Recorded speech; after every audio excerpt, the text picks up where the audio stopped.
están? Muy buenas noches, es un gusto poder informarles esta noche. Bienvenidos a esta hora completa de información que tenemos Gaby y yo para usted, así que les pedimos que se pongan muy cómodos. Ya vamos a iniciar. Iniciamos con el detalle de las informaciones porque 2 costarricenses y 2 extranjeros quedaron a las órdenes de la Fiscalía por supuesto lavado de dinero. Bueno, y es que a ellos se les sorprendió con casi 12 millones de colones en distintas monedas. El cumplimiento lo ejecutó la Policía de Fronteras.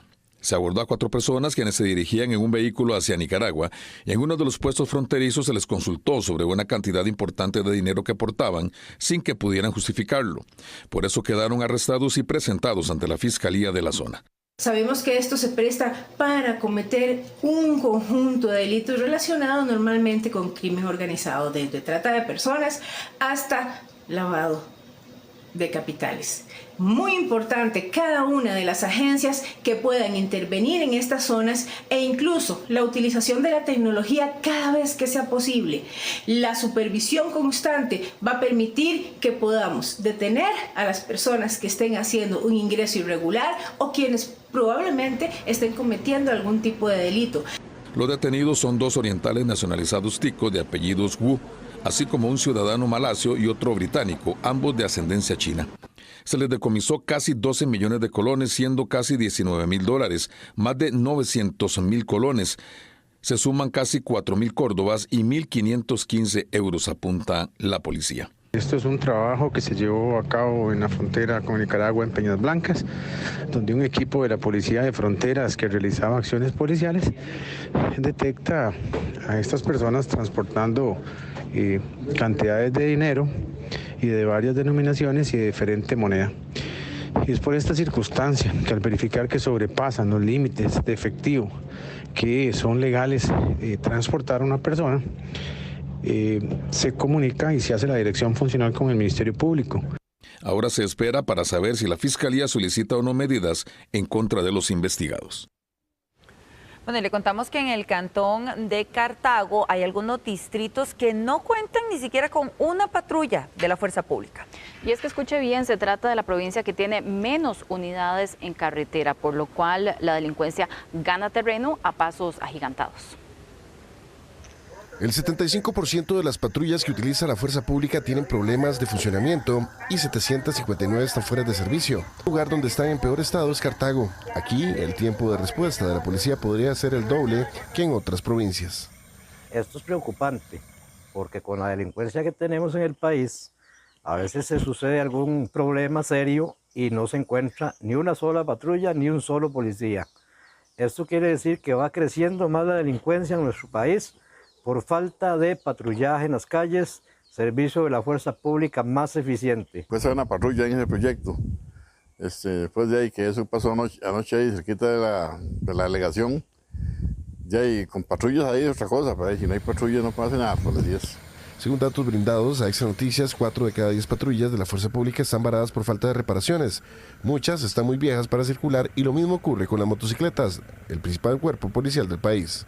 Tener patrullas. Mire, el distrito más poblado de la provincia de Cartago, el distrito de San Francisco, está desde hace varias semanas sin una sola patrulla. Las 3 patrullas que tenía están varadas. Es ahí donde se dio un homicidio anoche. Esto no puede ser posible. Necesitamos que Seguridad Pública tenga más recursos. Según datos extraídos del oficio MSP de Trans-161-2024, actualmente el Ministerio de Seguridad Pública cuenta con 6.326 vehículos de uso terrestre, de los cuales solo 2.147 están activos, o sea un 34%, mientras que 4.179 vehículos, es decir un preocupante 66% de la flotilla, está fuera de servicio, 2.437, 39% de estos de manera permanente, y solo 99 vehículos se encuentran en reparación.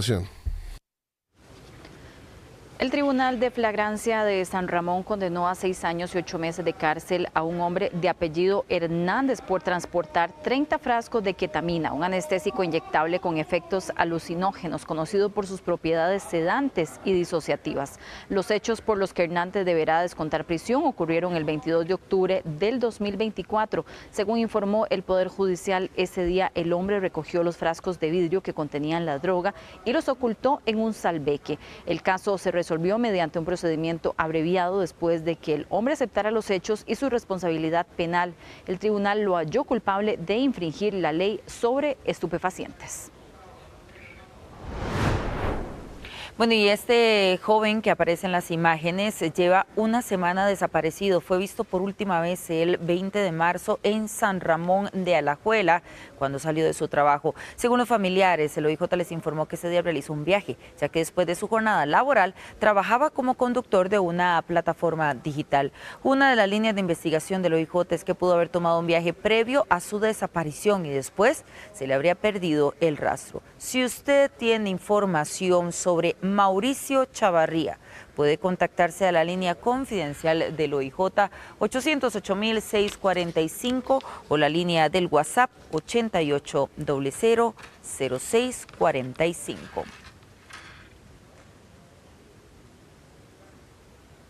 Una vez que supimos, o los compañeros, nosotros supimos de él, a las 6:30 él hizo un servicio de transporte privado a través de una plataforma a una muchacha en la zona de San Ramón.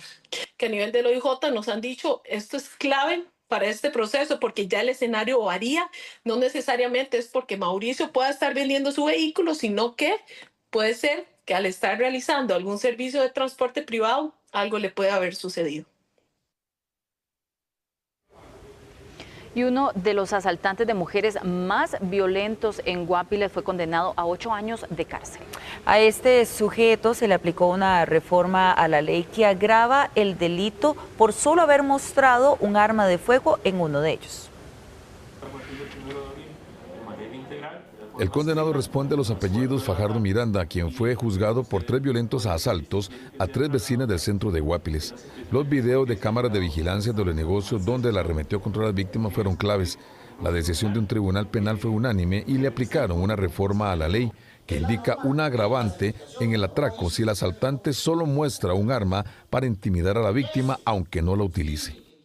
Se declara a Fajardo Miranda autor responsable de un delito de robo simple cometido en perjuicio de Dayana Guzmán Sequeira, por el cual se le impone la pena de 3 años de prisión. Asimismo, se declara a Andrés Fajardo Miranda autor responsable del delito de robo simple cometido en perjuicio de Jessica Andrea González Artavia, por el cual se le impone la pena de 3 años y 6 meses de prisión. Y se declara a David Fajardo Miranda autor responsable del delito de robo simple en estado tentativo cometido en perjuicio de ella, Los Ángeles Solano Vindes, por el cual se le impone la pena de 2 años de prisión. Por lo que en la aplicación de las reglas del concurso material se impone la pena total de 8 años y 6 meses de prisión.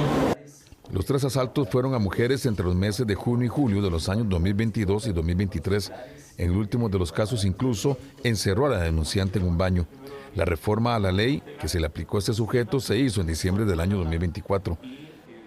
En septiembre del año pasado, el artículo 213, que regula con una pena de 5 a 15 años el comportamiento de robo agravado, incluyó dentro del párrafo segundo el que se use un arma de juguete que asuste o que intimide, que amenace a la víctima.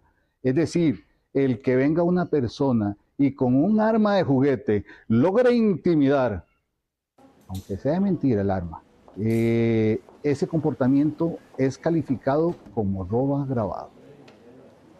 Al condenado se le prorrogó la prisión preventiva por 6 meses más mientras la sentencia adquiere firmeza.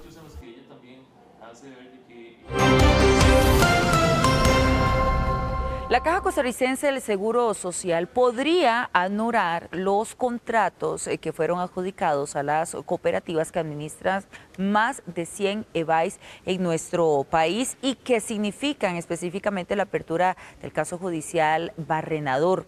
La razón es el sobreprecio que estarían pagando a las cooperativas de salud. La Caja Costarricense de Seguro Social aprobó iniciar una serie de procedimientos para anular las adjudicaciones que permite a 10 cooperativas administrar EVAIS en el país. Copesalud fue una de las cooperativas involucradas que se pronunció sobre esto. No implica la nulidad del proceso de licitación. Lo único que se está señalando es la creación de un órgano director que inicie un procedimiento administrativo. El aparente sobreprecio con el que la Caja readjudicó a estas cooperativas la administración de varios CEBAIS fue lo que generó el conocido caso Barrenador, que culminó con la suspensión de Marta Esquivel como presidenta de la Caja y una investigación judicial al respecto. Lo que la Caja aprobó fue remitir al Centro de Instrucción de Procedimientos Administrativos para que sean ellos quienes valoren si esta anulación es viable. Esto es administración Caja, se está preparando con una contratación de urgencia porque nosotros ya sabemos que el 1 de julio no tenemos quien a nosotros nos dé ese servicio y no vamos a arriesgar de que nosotros entremos en esa fecha sin tener una solución. Según la entidad, en caso de darse esta nulidad, se lanzaría una nueva licitación para posibles empresas interesadas en administrar estos centros de salud, o bien un plan de contingencia que asegure que estos CEBAIS sigan operando, aun si dejan de estar en manos de las cooperativas. La Dirección de Tributación cerró la cadena de panaderías Barrio Luján, y esto por aparentes incumplimientos en el pago de impuestos. El cierre se dio este mediodía tras una inspección del Ministerio de Hacienda. Según trascendió, la razón del cierre fue la presentación tardía de las declaraciones de impuestos de valor agregado de al menos 3 meses del año 2021. Este cierre afectaría a todas las sucursales de esta cadena de panaderías, con excepción del local ubicado en Alajuelita. El cierre se extenderá por al menos 5 días, como lo indica la ley. Viene el Ministerio de Hacienda a hacer un acto de clausura porque no se presentaron se presentaron tardías declaraciones de IVA del mes de octubre, noviembre y diciembre del 2021. Aún así, aunque se puso al día toda la situación, acorde al Ministerio de Hacienda, lo que corresponde es un castigo administrativo de 5 días el cierre. Bueno, y a partir de hoy jueves, Alajuelita está tomada por las autoridades. 400 efectivos están en la zona resguardando a la ciudadanía. Alberto Cuadra nos tiene el detalle de esta información. Alberto, buenas noches. Buenas noches, compañeras, buenas noches a los amigos televidentes. Al principio se habló de 200, después 400 oficiales, policías que estarían durante las próximas semanas interviniendo algunos de los barrios más problemáticos y más peligrosos también del sur de San José. Estamos hablando de todo lo que significa Atillo, Alajuelita, algunas zonas de desamparados, y que también es importante destacar, muchas de estas bandas se mueven en ese sector libremente, utilizan vehículos para el transporte de droga, dinero y arma, y es por eso que van a aplicar por lo menos este operativo tierra y aire, ya sea de día o de noche. El día de hoy, exactamente, pues este jueves se inició en horas de tarde-noche, ya a las 6 de la tarde se inició este operativo y dio buenos resultados según las primeras cifras que está dando el Ministerio de Seguridad. Hay una importante cantidad de droga decomisada y también de personas detenidas, compañeras. Bueno, y es que es importante, ¿verdad?, la intervención más urgente, más bien, por todo lo que hemos visto en los últimos días. Bueno, y es que los homicidios en Alajuelita se han duplicado en comparación con el año anterior, y recordemos que el año anterior hubo un ligero descenso en la cantidad de homicidios. Sin embargo, enero comenzó bastante fuerte en lo que es la cantidad de homicidios en el sector de Alajuelita, sobre todo. Se focalizó ahí la cantidad de homicidios y también de balaceras que llevaron mucho dolor a muchas familias, y también incluso se habla de que pues estas dos bandas, los Meiri y también los Lara, tienen una guerra abierta en ese cantón. Veamos la siguiente información.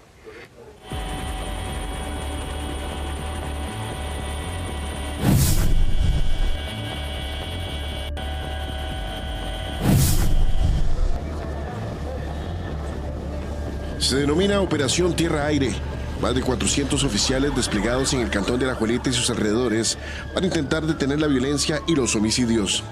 Importante porque en otras partes del mundo es simultáneo las operaciones en tierra, que tienen una programación, es una planificación. No es solo que se tiene el helicóptero volando, sino que hay un recorrido premeditado ya bajo planificación policial, en que a través del helicóptero junto con las operaciones combinadas en tierra se logran objetivos desde el punto de vista de la operación policial.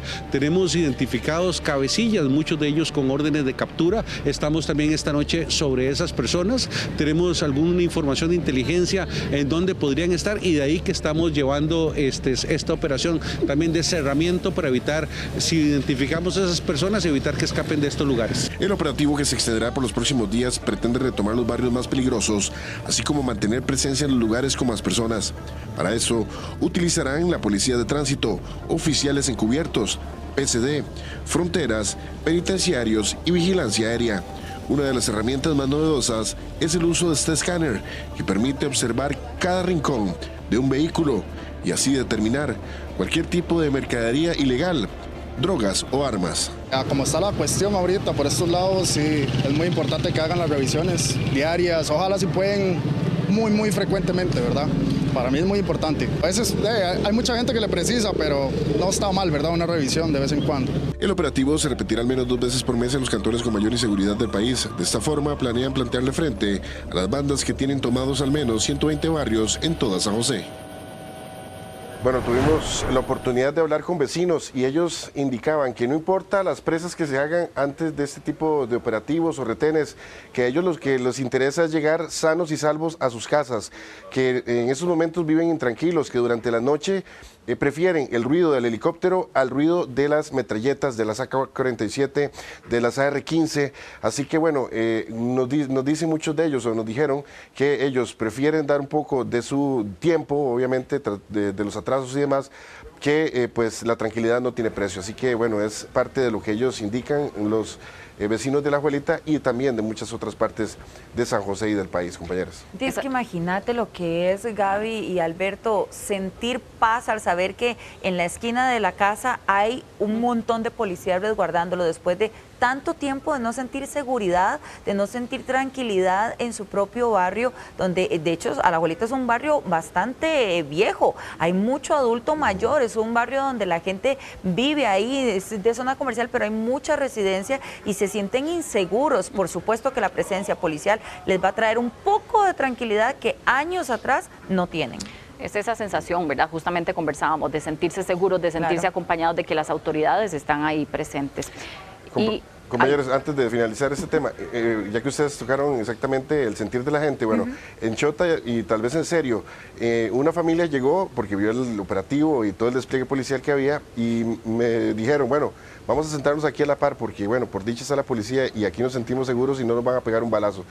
Imagínense lo que es decir eso, o sea, la normalización con la cual la dicen y uno se queda impactado, ¿verdad? Porque eso no debería ser la regla en un país como Costa Rica, compañeras. Lamentablemente. Alberto, y precisamente hablando de otros delitos que también mantienen una preocupación en los ciudadanos, es la tacha de vehículos que también ven aumento, sobre todo en los meses que vienen. Sí, si vemos este video podemos observar la rapidez con la que una persona llega y lanza un artefacto, usualmente es como lo que utilizan en los motores, la chispa y demás, para poder romper los vidrios fácilmente y en cuestión de 3 segundos ya no existe ningún tipo de medida de seguridad.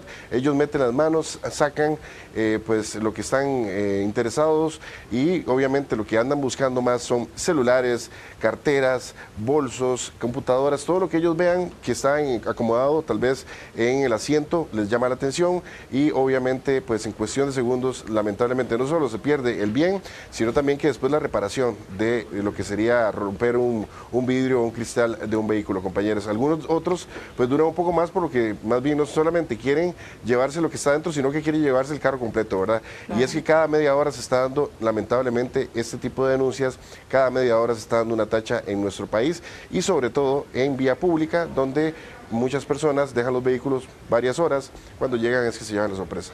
Alberto, y si bien es cierto, la vía pública es como el lugar predilecto para poder realizar este tipo de delitos, también en otras zonas, lo hemos visto en parqueos de algunos comercios que también está ocurriendo. ¿Cuáles son las recomendaciones por parte de las autoridades para estos 2 meses específicamente que se vienen y obviamente para aplicarlas el resto del tiempo?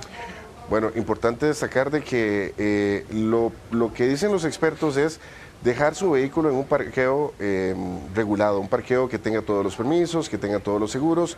Ahí si hay algún tipo de problema de que cuando usted llega, su vehículo por A o por B, pues tiene un golpe, usted puede reclamar y ellos tienen seguros para poder pagar este tipo de situaciones, o inclusive una tacha o algún robo, ya sea algún artículo algún dispositivo de las afueras de los vehículos, ya sean como espejos y demás, no dejarlo en vía pública, y si lo dejamos en vía pública, no dejar nada a la vista, y tener algún tipo de artefacto para hacer que la persona que va a intentar robar pues tenga que se le sea más difícil. Eso es lo que ellos dicen, bueno, que entre el carro de la par y el suyo, que el suyo le cueste más, y es por eso que lamentablemente, así es como lo dicen, que escojan otro carro y que no escojan el suyo.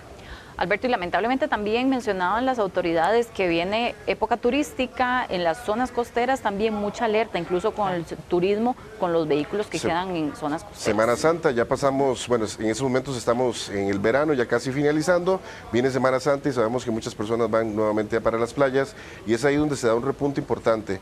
A veces, por la misma tranquilidad, bajamos la guardia, creemos que estamos en un lugar que es más seguro, ya que no está en San José o que no está en el GAM, y es todo lo contrario. Muchos de los delincuentes hacen ese tipo de estrategias, como turismo para ir más bien a delinquir. Entonces, se trasladan las bandas de San José hacia Guanacaste, la zona sur, el Caribe, hacia los volcanes, las montañas, y es ahí donde roban. Inclusive hemos tenido noticias de hasta bucetas de turistas que han sido robadas o asaltadas también. Así que bueno, hay que tener el doble de seguridad, hay que tener el doble también de cuidado, sobre todo en estas épocas donde las personas pues se van a los diferentes lugares turísticos de nuestro país.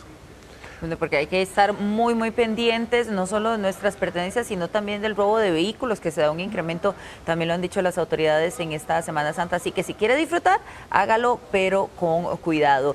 Alberto, usted también nos trae un video que llama mucho la atención, porque seguimos con esta ola de violencia, y es precisamente el asalto que se comete, pero no es cualquier persona, es una persona que utiliza un taxi para poder cometer estos delitos. Utiliza un taxi o algo muy parecido a un taxi, o un taxi que ya está pues sin permiso, pero lo anda en la noche.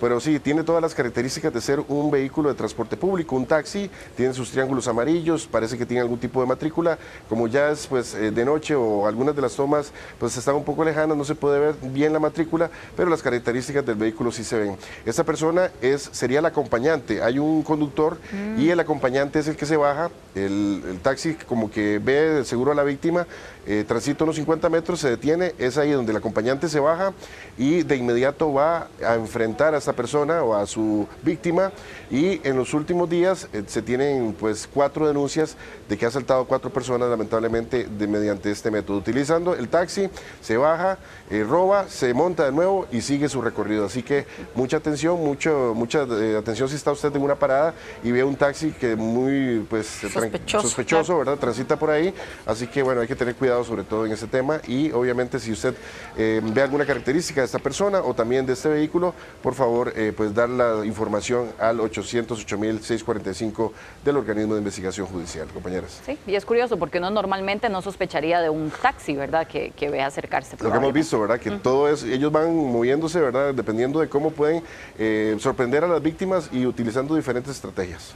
Bueno, y hay que sumarle a la gente que se ha visto víctima de una situación similar con un taxi que denuncien, porque entre más denuncias, por supuesto que las autoridades siguen recopilando más información para la investigación para poder dar con el paradero de estas personas, tanto el conductor como del que comete el delito, que evidentemente lo está haciendo confabulado entre ambos. Sí, lamentablemente en las horas de la mañana, madrugada, las personas que van al trabajo, ¿verdad? O ya en horas de la noche, ya después de las 9, 10 de la noche, donde hay menos gente pues en la carretera, y usted tal vez está 2 personas, 3 personas en una parada, pues lamentablemente ese es el tipo de víctima que más están asaltando, sobre todo lamentablemente mujeres o adultos mayores son los que lamentablemente tienen mayor cantidad de denuncias con respecto a lo que sería asaltos de este tipo.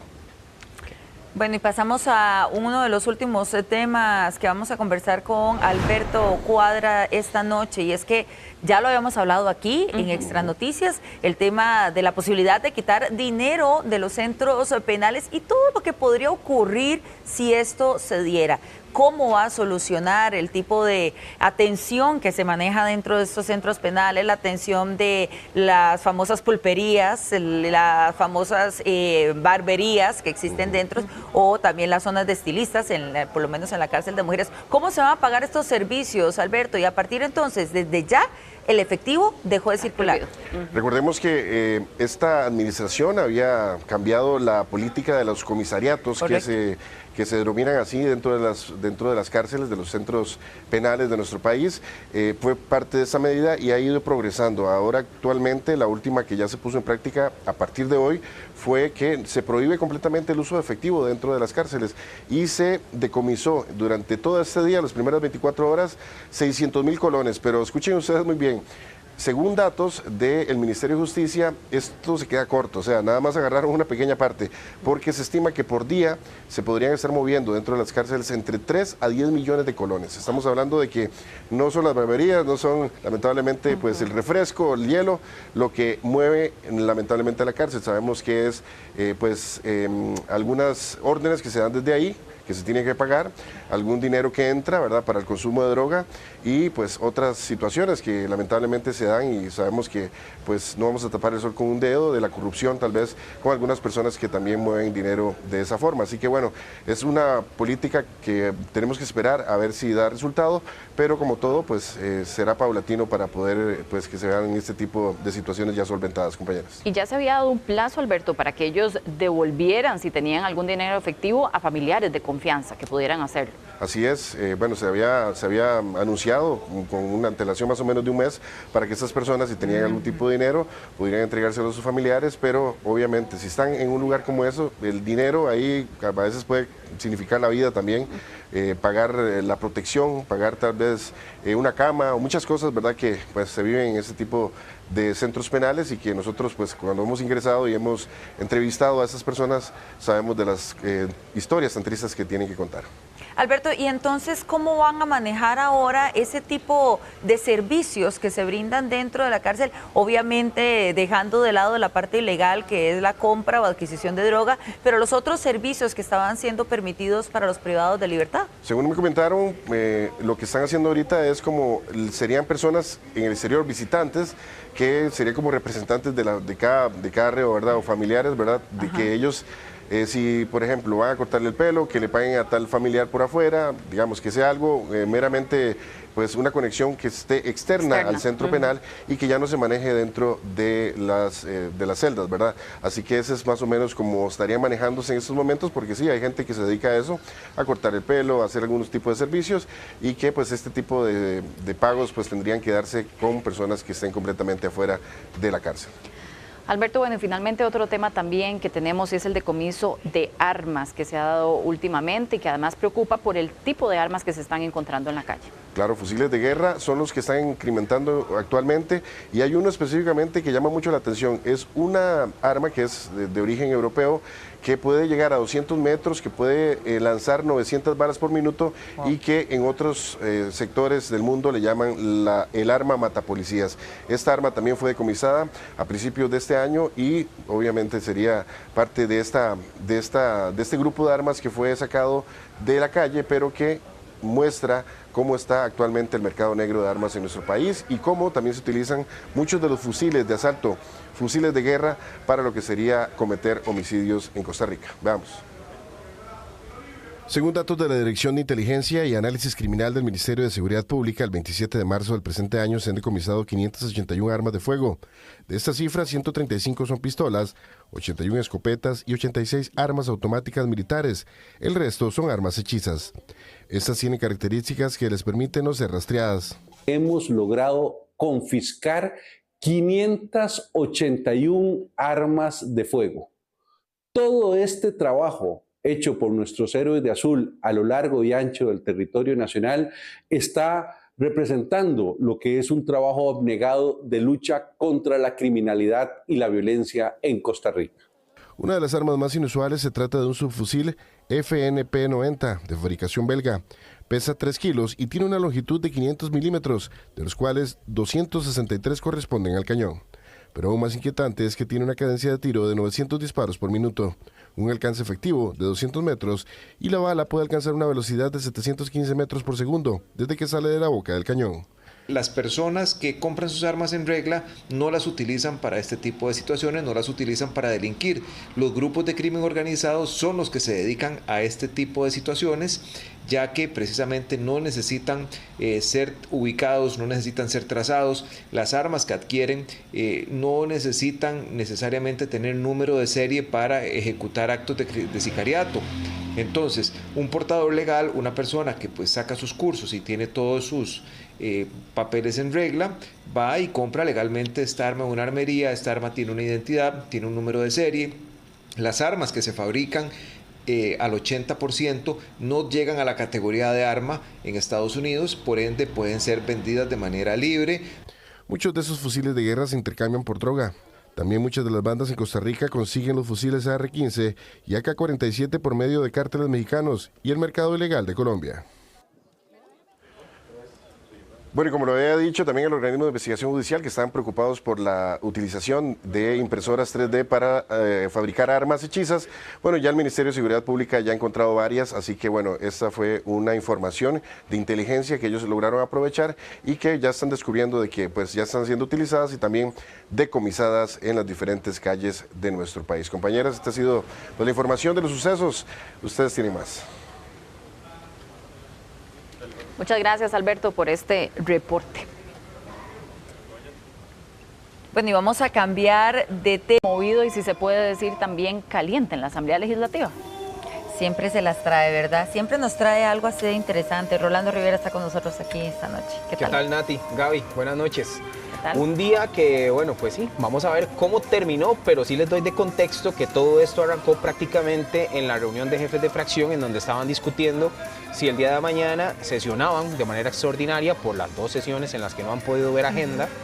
Y bueno, pues quedó establecido de esta forma, que mañana van a estar sesionando los diputados de la República de 9 de la mañana a 12 mediodía, pero que vamos a ver también cuál fue la discordia ahí, porque por supuesto que el oficialismo lo que argumentó es que en las 2 oportunidades que no hubo quórum para sesionar dentro del plenario, todos sus diputados, a excepción de Ada Acuña, que solicitó un permiso, estaba fuera del país, fue la única que estuvo ausente, pero que los demás respondieron con puntualidad a estar dentro del plenario. Sin embargo, la oposición, bueno, pues sí estaba buscando la forma de avanzar en cuanto a los prácticamente 60 proyectos de ley que están ahí todavía pegados y que no se avanzan. Pero vamos a escuchar entonces estas primeras reacciones, porque después también estas reacciones que vamos a escuchar desencadenaron otro tipo de reacciones dentro del plenario. Por favor, por favor, por favor, por favor, por favor, pido orden, por favor, pido orden, por favor. Pero ¿saben que además tenemos súper consensuada una lista de seguridad que también se pudo haber visto mañana y ya estaba consensuada la agenda mañana? Y yo sé que doña Pilar va a decir que integrantes de la fracción no votaron porque tenían compromisos. Eso no es una justificación, doña Pilar. Hemos perdido 2 sesiones, ¿verdad? Porque no hubo quórum. Yo la reto a usted a que vea cuántos oficialistas habían ese día. Todos estábamos aquí. Entonces, no es la fracción oficialista la que rompe el quórum, doña María Marta Carballo. No somos nosotros. Mi asesora, Silvia Solís, que está por ahí, no sé dónde está, advirtió claramente en la reunión de asesores que ya había varios diputados de la fracción que habían dicho no podemos el viernes, no porque no querramos, porque tenemos compromiso previo. Bueno, pero después de esto, el diputado Daniel Vargas indicó también que Dinora Barquero, la diputada de Liberación Nacional, había estado ausente de esas sesiones de plenario y que por eso también era parte de las responsables de que no hubiese quórum. A lo que la señora Dinora Barquero le dijo que ya lo vamos a escuchar mejor, para que veamos y le pongamos atención a lo que pasa dentro del plenario legislativo.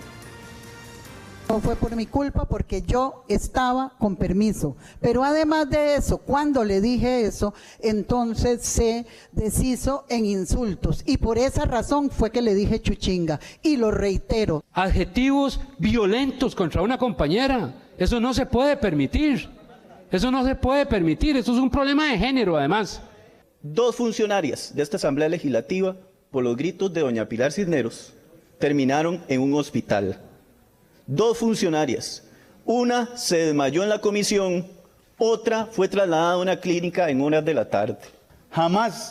Jamás le dirigí una palabra de insulto a la señora Barquero si ella antes no me refirió 3 o 4 veces una palabra de insulto a mí. Así es que no se haga la víctima. Las faltas de respeto iniciaron de parte de la diputada de Liberación Nacional, Dinora Barquero, quien repetía casi como en coro las palabras para mi compañero Daniel, chuchinga, chuchinga, chuchinga, chuchinga, casi cantándoselo. Bueno, eso fue lo que pasó. Al recibir la palabra de insulto, Daniel Vargas, del Partido Progreso Social Democrático, bueno, obviamente externó algunas palabras también contra Dinora Barquero y al final terminaron enfrascándose en esta discusión que termina, como decimos, con una sesión extraordinaria el día de mañana de 9 a 12 mediodía. Habrá una ausencia que está justificada, que es la visita de los diputados al CATEM. 3 ausentes. Antonio Ortega, de Frente Amplio, la diputada Montserrat Ruiz, de Liberación Nacional, y Cintia Córdoba, que ahora es diputada independiente.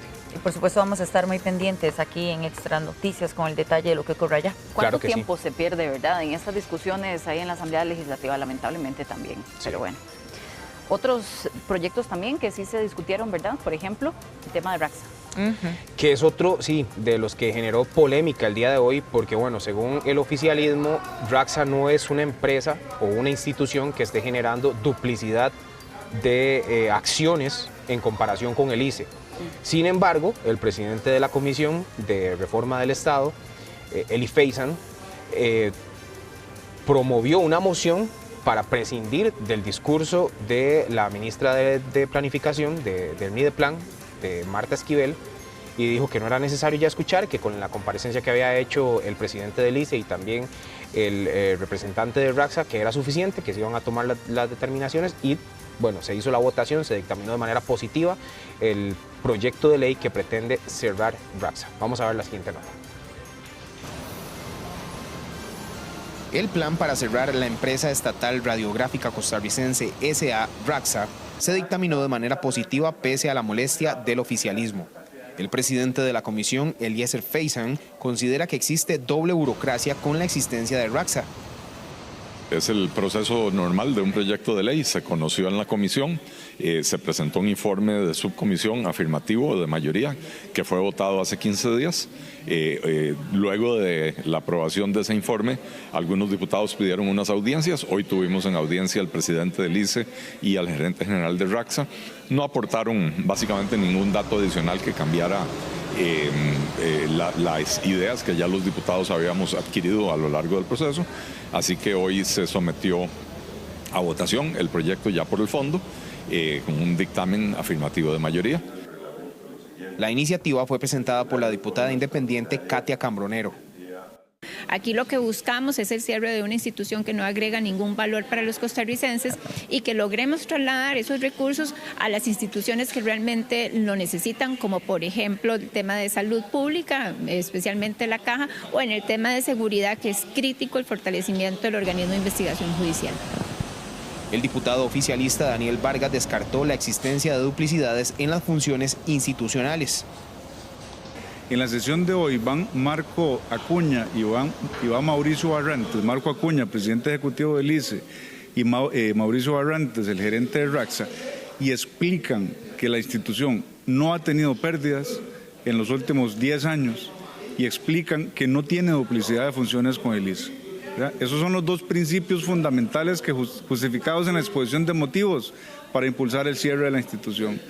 Entonces demostraron que lo que está dicho en la exposición de motivo es falso, por lo cual invalida el proyecto, porque no tiene sentido entonces, con los argumentos expuestos, cerrarlo. La institución es quien actualmente avanza con el despliegue de la red 5G en el país ante las complicaciones que experimenta el ICE. No quisiera adelantarme, pero mañana habrá que esperar a ver si hay quórum suficiente para poder sesionar de manera extraordinaria la Asamblea. Muy pendientes entonces de lo que suceda mañana, Rolando. Gracias. Correcto. Buenas noches. Buenas noches. Hasta luego. Yo no sé ustedes, pero a mí Semana Santa me gusta mucho porque compro productos muy específicos desde la época. El chiverre, que los camaroncitos, calamares, ¿verdad? Tradicionales antojitos de Semana Santa. Qué rico. Bueno, si usted, así como nosotras, es antojado para los productos de Semana Santa, tenga mucho cuidado con esas supuestas ofertas que le van a dar. Así es, y justamente personal del Ministerio de Economía, Industria y Comercio realizó una búsqueda por diferentes puntos de venta para determinar cuáles son esas irregularidades que se dan en el etiquetado y el precio también de estos productos en esta época. Para Semana Santa, las compras de productos como atún, pescado y mariscos aumentan y muchos supermercados aprovechan para lanzar ofertas. Sin embargo, el Ministerio de Economía, Industria y Comercio revisó en varios supermercados si estas promociones cumplen con todo lo que estipula la ley. En los ataditos que hacen de 3 son, digamos, 2 de 140, pero la otra es de 100. Y hay que estar pendientes porque ellos declaran bien, están declarando bien, la etiqueta dice bien y todo, pero a veces el consumidor puede dejarse llevar por decir, ay, esto está más barato, pero no está más barato en contenido. Muchos compradores aseguran revisar varios datos cuando de oferta se trata. Primeramente, las ofertas por lo general son cuando están venciéndose el producto. Entonces busco la fecha de vencimiento para ver si me va a alcanzar la compra, ¿verdad? Y si es algo que necesito, definitivamente lo compro si me lo voy a comer pronto, ¿verdad? Si estuvo antes a un precio muy elevado y luego de repente lo pone a un precio muy bajo, ¿eso quiere decir que el producto está pronto de caducar o es que ya caducó? Ante dudas o reportes, por ejemplo en situaciones de cobro o promociones engañosas, puede reportarlo al 800-266-7866 o en el sitio www.make.go.cr.